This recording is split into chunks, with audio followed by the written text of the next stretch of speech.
Hello दोस्तों, free take गुरु channel में आपका स्वागत है। आप देख रहे हैं कोडिंगनेटर ट्यूटोरियल सीरीज। दोस्तों, इससे पहले वीडियो में हमने देखा था कि डेटाबेस की कनेक्टिविटी कोडिंगनेटर में कैसे करते हैं और हम डेटाबेस से डेटा को कैसे फेच करते हैं। तो लास्ट वीडियो में आपको बताया था कि यहाँ पर मॉडल में जाके आप मॉडल में क्वेरी $this db क्वेरी लिख के सिलेक्ट स्टिक फ्रॉम यूजर्स करेंगे और ये टेबल से डेटा, जो भी यूजर्स टेबल में जितना भी डेटा है वो सारा का सारा डेटा रिटर्न कर देगा। और यहाँ से रिटर्न करके हम व्यू में प्रिंट करा रहे थे, जो कि हमारा ये व्यू था।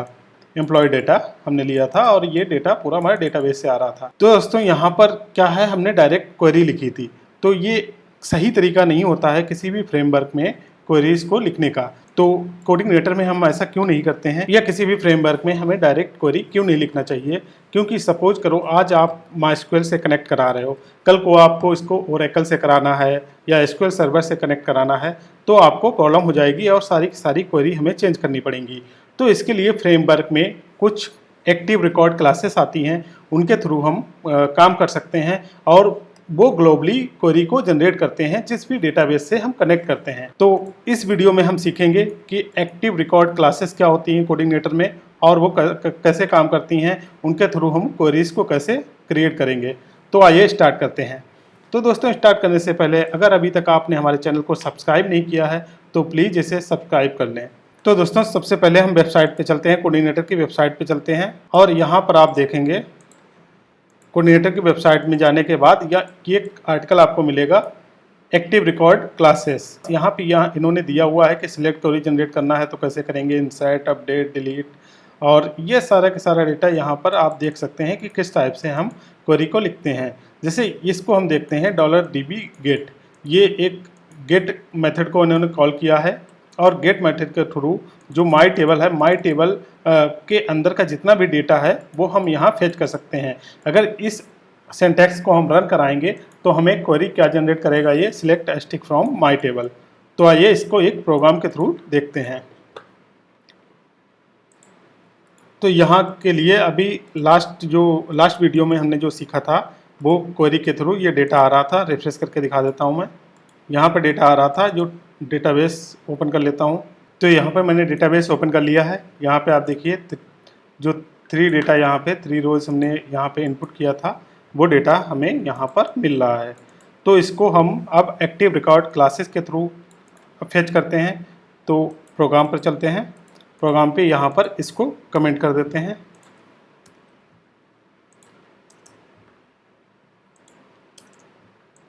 इसको मैं कमेंट कर देता हूँ और यहाँ पर क्लास लिखता हूँ, $this db, और यहाँ से हम क्या करेंगे, एक गेट और हमारे टेबल का नाम है यूजर्स, तो इसको यहाँ पर यूजर्स दे देंगे। तो आप देखिए कितना सिंपल हो गया। यहाँ पर हमें टेबल का, यूजर्स टेबल का अगर सारा का सारा डेटा चाहिए, कोई भी कंडीशन नहीं है, तो यहाँ पर सिंपल हम users $this db get users कर देंगे और ये सारा डेटा हमें रिटर्न करा देगा। तो इसको हम एक वेरिएबल में ले लेते हैं रिजल्ट और इसको रिटर्न करा देता हूँ। अब इस पेज को रिफ्रेश करते हैं तो देखते हैं क्या मिलता है। तो अभी ये एरर दे रहा है। तो यहाँ पर अब इससे डेटा, ये डेटा के लिए एक ऑब्जेक्ट मिल गया। अब इससे डेटा को फेच करना है तो यहाँ पर 2 मेथड होते हैं।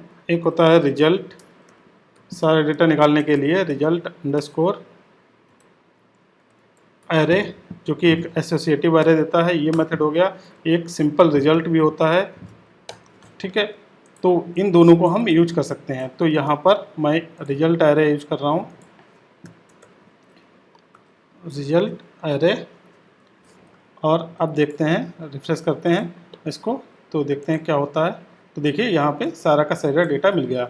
अब यहाँ पे भी हमें डेटा देखना है, प्रिंट कराना है, तो एरे की फॉर्म में यहाँ पर दे देगा। इसको मैं रिटर्न को नीचे कर देता हूँ, रिटर्न रिजल्ट, ठीक है। इससे पहले मैं क्या करता हूँ, यहाँ पे आपको प्रिंट करा के दिखाता हूँ कि डेटा क्या आ रहा है।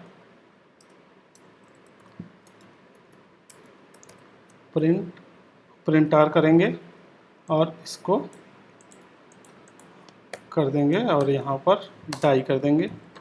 तो आप देखिए यहाँ पर ये जो टेबल में डेटा था ये हमें यहाँ पे मिल गया। इसको फॉर्मेटेड वे में देख लेते हैं। इसको इससे पहले प्री कर देते हैं और आप देखिए ये 3 डेटा हमें यहाँ पर मिल गए। तो अभी आप इंडेक्स देख रहे हैं 0, 1, 2। अगर हम रिजल्ट करते हैं तो हमें क्या मिलेगा, तो उसको भी देख लेते हैं। यहाँ पर रिजल्ट करेंगे तो देखिए ये ऑब्जेक्ट दे दिया, ये इसने एक एरे ऑब्जेक्ट रिटर्न करता है। तो दोस्तों इन दोनों में डिफरेंस यही होता है, रिजल्ट एंड रिजल्ट एरे में। Result array associative array return करता है, जबकि रिजल्ट है हमें एक एरे ऑब्जेक्ट रिटर्न करता है। तो एरे ऑब्जेक्ट से फिच करने के लिए आपने कोर पीएचपी में देखा होगा कि एरो सिंबल का यूज करते हैं और उसको हम डेटा को फिच करने के लिए। तो यहाँ पे मैं रिजल्ट एरे कर देता हूँ। ओके, तो और यहाँ पर ये हमारा डेटा आ गया। तो ये क्या हो गया, डेटाबेस से डेटाबेस यहाँ पर हमने डायरेक्ट क्वेरी ना करके सिंपल सा डेटा जो कोऑर्डिनेटर का स्टैंडर्ड क्वेरी स्ट्रक्चर है उसको फॉलो किया और यहाँ पर एक क्वेरी जनरेट कर ली। अब आपको देखना है कि ये क्वेरी क्या बनती है। जैसे कि कभी कभी जब काफ़ी लंबी क्वेरी होती हैं तब हमें ज़रूरत पड़ती है कि कहीं कहीं डेटा हमें नहीं मिलता है, प्रॉपर नहीं मिलता है, तो हमें ज़रूरत पड़ती है कि हम क्वेरी को प्रिंट करा के देखें हमारी क्वेरी क्या जनरेट हो रही है। तो इसके लिए क्या करना है, आप करेंगे echo $this db database object और उसके बाद लास्ट क्वेरी। जिस क्वेरी के बाद भी आप लास्ट क्वेरी मेथड को कॉल कर देंगे तो ये क्या होगा, इससे जो भी क्वेरी बन रही है, इसके ऊपर जो भी क्वेरी रन हो रही है उससे जो क्वेरी बन रही है वो क्वेरी यहाँ पर रिटर्न करा देगा। तो इसको अब हम कर लेते हैं यहाँ पर डाई करके, इसको देखते हैं। तो आप देखिए यहाँ पर क्या क्वेरी उससे बनाई, सिलेक्ट स्टिक फ्रॉम यूजर्स। तो इस मेथड से, इस लाइन से ये क्वेरी बना रहा है सिंपल इस लाइन से। इतने से क्या क्वेरी जनरेट हो रही है हमारी, सिलेक्ट स्टिक फ्रॉम यूजर्स। ठीक है, इसको मैंने हटा दिया रिजल्ट एरे, फिर भी आप देखिए क्वेरी जनरेट हो रही है। तो इसको मैं ऐड कर देता हूँ। ओके, तो ये रहा कि हम डेटाबेस के क्वेरी को कैसे प्रिंट करेंगे या डेटाबेस की क्वेरी को कैसे जनरेट करेंगे। अब इसमें कोऑर्डिनेटर की वेबसाइट पे चलते हैं और यहाँ पे देखिए ये तो सिंपल क्वेरी हो गई। उसके बाद आपको अगर लिमिट यूज करनी है कि 10 रिकॉर्ड चाहिए या 20 रिकॉर्ड चाहिए तो आप इस टाइप से कर सकते हैं। उसके बाद दोस्तों में वेयर कंडीशन चाहिए। वेयर कंडीशन हम कैसे यूज करेंगे, तो यहाँ पे गेट वेयर कर सकते हैं, गेट वेयर कर सकते हैं, और भी कई सारे मेथड्स होते हैं जिनके थ्रू हम कर सकते हैं। तो मैं एक एग्जांपल दे देता हूँ, जैसे कि डेटाबेस में हम देख लेते हैं। डेटाबेस में सपोज कीजिए मुझे मैनेजर, जिसकी डेजिग्नेशन मैनेजर है, वो यूजर चाहिए। तो उसका मैं क्या करता हूँ, यहाँ पर वेयर कंडीशन ऐड करता हूँ कोड में। इससे पहले $this db यहीं पे यूज कर लेता हूँ वेयर, और यहाँ पे क्या था उसका कॉलम नेम, कॉपी कर लेता हूँ कॉलम नेम कॉमा मैनेजर। ठीक है, तो यहाँ पर क्या करेगा ये, अब इसको देख लेते हैं कि ये क्या क्वेरी को जनरेट करेगा। Echo $this db and last query, इसको डाई करेंगे और यहाँ पर इसको रिफ्रेश करेंगे। तो आप देखिए इसने क्या क्वेरी को जनरेट किया, select stick from users where designation equal to manager. Okay, तो यहाँ पर क्या है, अब डेटा को ये सिर्फ जो जिसकी डेजिग्नेशन मैनेजर है, मीन्स ये रिटर्न करना चाहिए, सिर्फ राहुल कुमार वाली रो को ही रिटर्न करना चाहिए। तो अब हम इसको कमेंट करके, लास्ट क्वेरी को कमेंट करके और इसको रिजल्ट देखते हैं कि क्या देता है। तो आप देखिए यहाँ पर इसने क्या दिया, राहुल कुमार वाला डेटा दे दिया। अब सपोज करो आपको दो कंडीशन यहाँ पर दो लेनी है कि एक तो जिसका मैनेजर,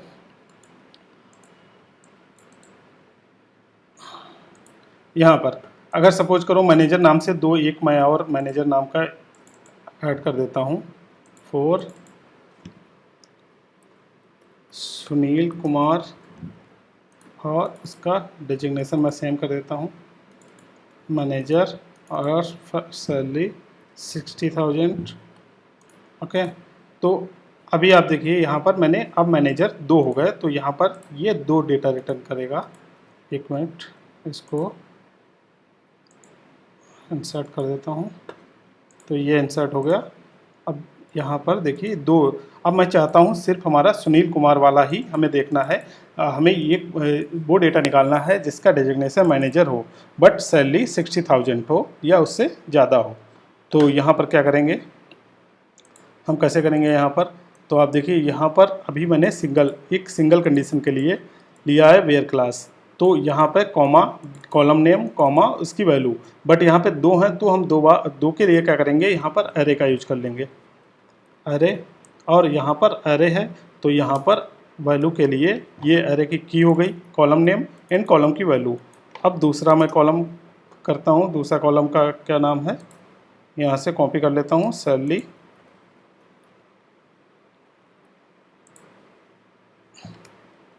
सैलरी और इसका वैल्यू 60,000।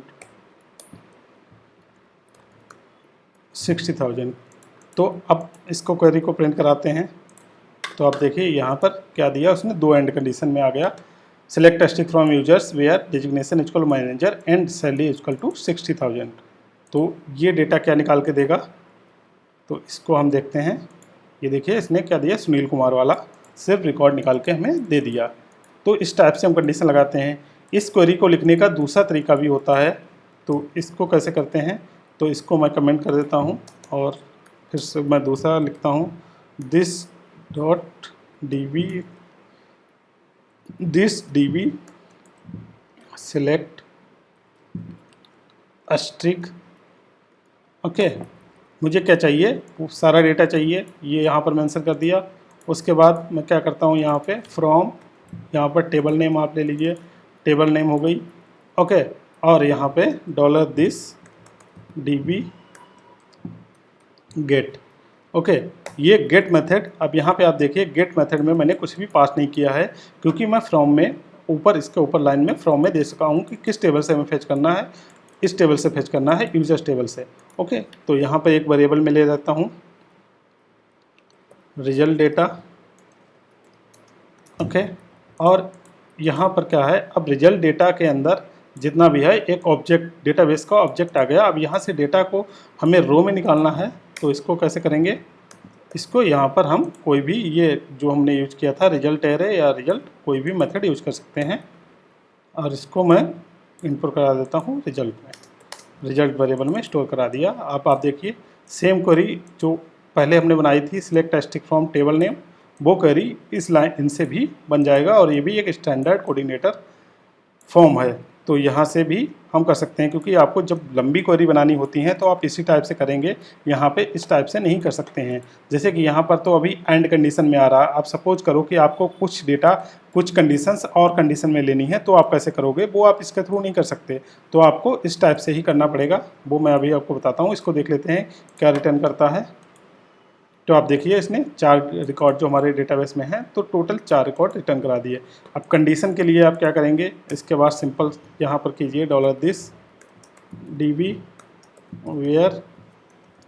ओके, वेयर कंडीशन में आप इसको डेजिग्नेशन, या तो आप इस एरे को भी प्रिंट करा सकते हैं, क्योंकि एंड कंडीशन में दोनों हैं, तो सिंपल सा एरे यहाँ पे भी पास करा सकते हैं, या फिर आपको अलग अलग लेना है तो यहाँ पर आप क्या करेंगे, सिंपल यहाँ पर डेजिग्नेशन और इसका एरो, ये की और इसकी वैल्यू, ठीक है। दूसरा लेना है सैलरी, ओके 60,000। ओके, सॉरी यहाँ पे कॉमा, और यहाँ पे भी कॉमा रहेगा क्योंकि सिंगल वैल्यू, सिंगल कॉलम ले रहे हैं, ठीक है। तो यहाँ पर अब आप देखिए ये सुनील कुमार वाला रिकॉर्ड सिर्फ कराएगा। तो ये जो क्वेरी बनी है और ये क्वेरी सेम है, ठीक है।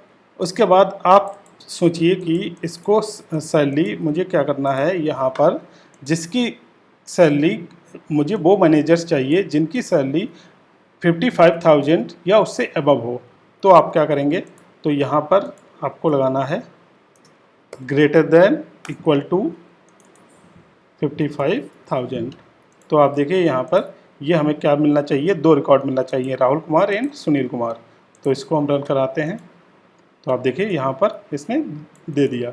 अब आपको सपोज करो और कंडीशन कैसे लगाएंगे, तो और कंडीशन के लिए आपको क्या करना है, और कंडीशन के लिए आपको यहाँ पर, अब आप सोचिए कि यहाँ से हमें क्या चाहिए, जिस वो एम्प्लॉय चाहिए जिनका डिजिग्नेशन मैनेजर हो या फिर डिज़ाइनर हो। तो उसके लिए क्या करेंगे, इसको कमेंट कर देता हूँ, ठीक है, इसको ही चेंज कर लेता हूँ, वेयर डिजिग्नेशन मैनेजर, और तो इसके लिए होता है और वेयर, ठीक है, ये और कंडीशन में कन्वर्ट कर देगा, डिजिग्नेशन जिसका क्या होना चाहिए, डिज़ाइनर। तो डिज़ाइनर यहाँ से कॉपी कर लेता हूँ और इसको देखते हैं क्वेरी क्या बन रही है। तो इसको अब आप देखिए क्वेरी क्या बनी है, select testing from users where designation manager और डिजिग्नेशन, सॉरी यहाँ पर डिज़ाइनर, और डिज़ाइनर कॉपी करके, हाँ, तो यहाँ पे आप देखिए select testing from users where designation manager और डिजिग्नेशन डिजाइनर। तो यहाँ पर ये रिकॉर्ड निकाल के देगा, एक तो मैनेजर, 2 मैनेजर है हमारे पास, एक डिजाइनर है, तो ये 3 रिकॉर्ड निकाल के देना चाहिए इसको। तो इसको हम प्रिंट कराते हैं डेटा को। तो देखिए यहाँ पर 2 मैनेजर आ गए और एक हमारा 2 मैनेजर आ गए एंड एक डिजाइनर। तो ये इस टाइप से हम क्वेरी को जनरेट कर सकते हैं। उसके बाद आप देखिए यहाँ पर आप जाएंगे तो यहाँ पर इंसर्ट के लिए भी दिया है। इंसर्ट के लिए क्या करते हैं, एक सिंपल सा एरे बना लिया हमने और यहाँ पर इनका मेथड है, कोऑर्डिनेटर में मेथड होता है $this insert table name and जो भी डेटा जो एरे हमें लेना है, ये column name and value, column name and value. तो ये मैं आपको जैसे कि अपडेट, इंसर्ट जो भी क्वेरी है वो आने वाली वीडियो में आप देखेंगे, जब हम एक प्रोजेक्ट स्टार्ट करेंगे या आने वाले ट्यूटोरियल्स में मैं आपको बताते जाऊंगा कि कैसे इंसर्ट करेंगे, कैसे अपडेट करेंगे और कैसे डिलीट करेंगे। होप आप समझ गए होंगे कि एक्टिव रिकॉर्ड सेट क्या होते हैं कोऑर्डिनेटर में, और कोऑर्डिनेटर में सिंपल क्वेरी हम कैसे बनाते हैं। तो दोस्तों इस वीडियो में इतना ही। होप वीडियो आपको पसंद आया होगा। अगर वीडियो पसंद आए तो प्लीज़ इसे लाइक, शेयर और सब्सक्राइब करना ना भूलें। Thank you and take care.